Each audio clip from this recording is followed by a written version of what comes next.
the most expensive home on the planet.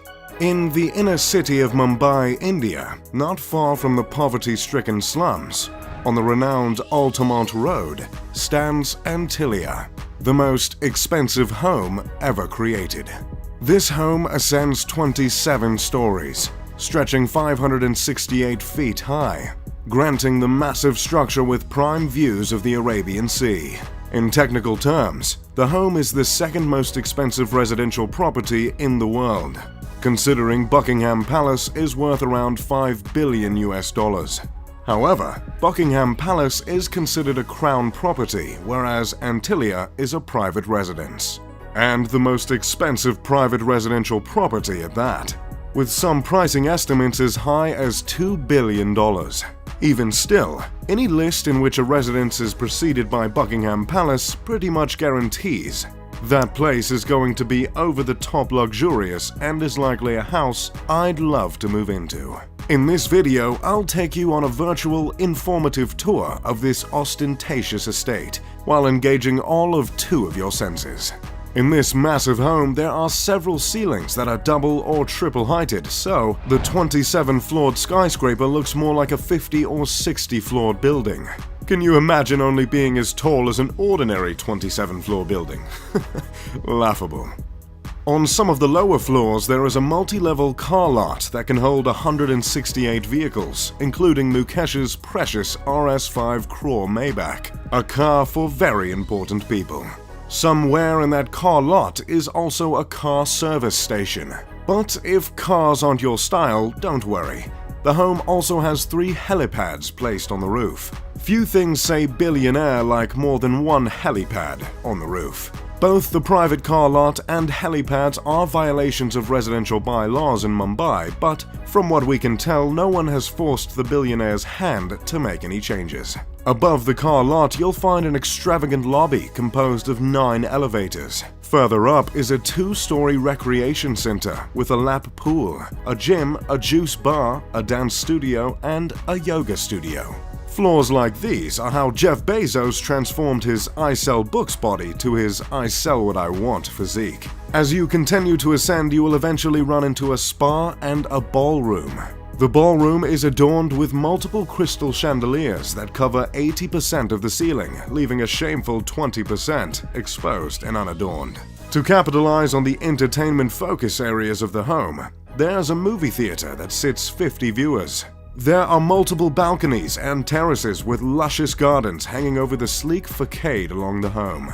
The vegetation attached to the sides of the building are meant to absorb sunlight in order to keep the interior as cool as possible. Hopefully that touch can put a dent in what must be a monstrous electricity bill.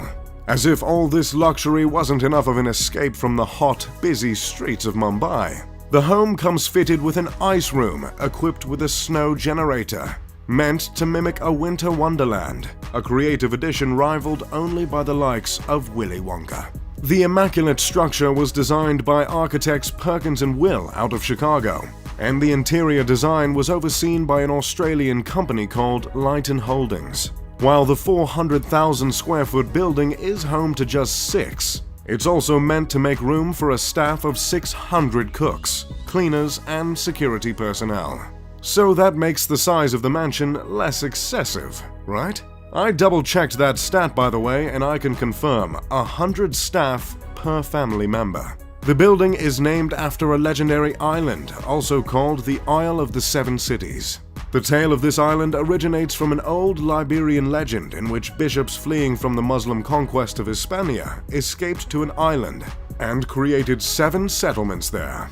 There's not much else on that fun fact, and no one seems to know why the owners of the home took to that fabled island. But that's the thing with being a billionaire. No one questions your decisions. Considering the unique shape of the skyscraper and the fact that its construction cost not 6, not 7, not 8, but 10 figures, it'd be a fair assumption to presume the design of the home is symbolic, or at least, on purpose. And that assumption would be correct. This incredible structure was meticulously crafted with Hindi influence and generously laced with religious symbolism. Within the 27 stories, there are 6 sections of the home that are meant to reflect earth, water, fire, air, sound, and light. These elements were placed from bottom to top as to mimic not Nickelodeon's Avatar: The Last Airbender, but the ascension to enlightenment. Throughout the mansion there are two reoccurring motifs: the sun and the lotus. These symbols are meant to represent rebirth. The materials used to stand for these themes include marble, crystal, and none other than mother of pearl. There is a temple in the home in which the family of 6 goes to pray regularly. There are many statues of Hindu deities throughout the home, including the Hindu god Ganesh, revered as the remover of obstacles, and Shiva, the Hindu deity who destroys to make way for new creation. Along with religious themes and the motifs of lotus and sun, the house is said to have been inspired by the Atlantic Ocean.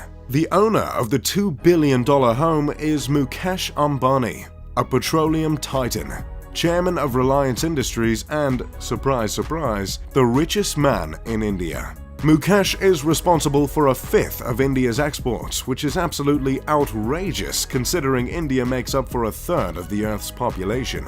Mukesh's father created a business that turned into the world's biggest producer of polyester fibers and yarns. Mukesh multiplied his inheritance many times over to become one of the richest men in all of Asia. For years, Mukesh was a member of the top 10 richest people in the world, and during one surge in India's stock market in 2007, he was believed to be the richest man on the planet. But as of recently, he sits comfortably at the 20th spot. Mukesh is worth $40.1 billion and is 61 years old. Did someone ask for a list of the richest people on the planet? Okay, here it is. Number 1. Jeff Bezos, Amazon. Number 2. Bill Gates, Microsoft. Number 3. Warren Buffett, Berkshire Hathaway. Number 4. Bernard Arnault, Louis Vuitton. Number 5. Amancio Ortega, Zara. Number 6. Carlos Slim Helou and family. Number 7. Mark Zuckerberg, Facebook. Number 8. Larry Ellison, Oracle. Number 9. Larry Page, Alphabet, co-founder of Google. Number 10. Charles Koch, Koch Industries. Number 11. David Koch, you guessed it, Koch Industries. Number 12. Sergey Brin, Google. Number 13. Michael Bloomberg, Bloomberg. Number 14. Ma Huateng, Tencent Holdings. Number 15. Jim Walton, Walmart. Number 16. Rob Walton, Walmart.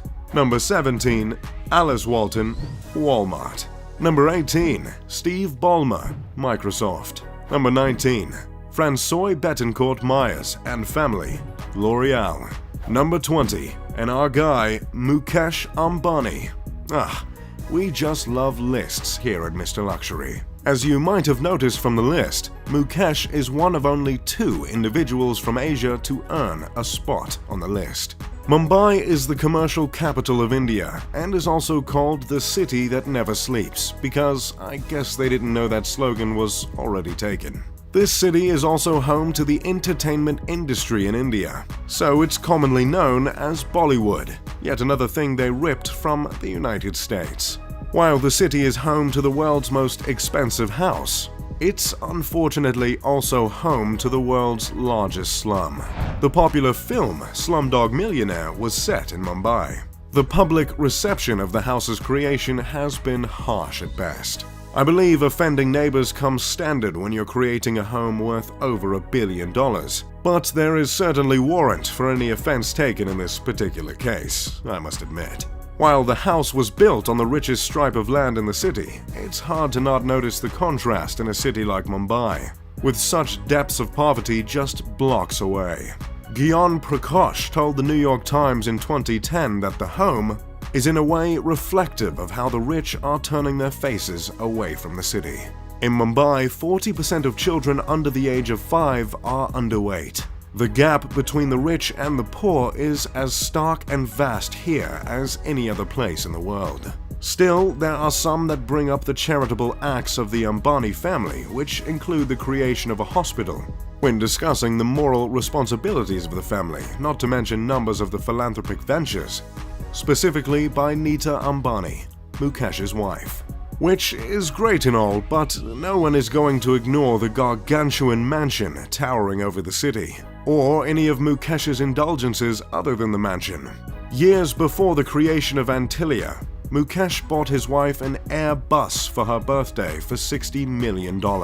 He had the passenger jumbo jet refitted with a living room, a bedroom, satellite TV, a sky bar, and a spa.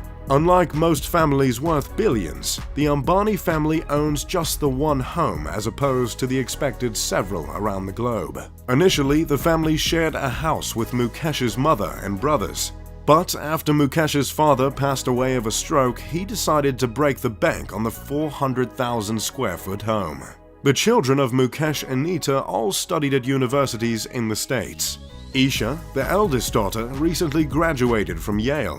Her twin brother, Akash, and younger brother, Anat, both graduated from Brown University. Not that I'm in any position to judge Mukesh as a father, but it's nice to see he raised 3 Ivy Leaguers.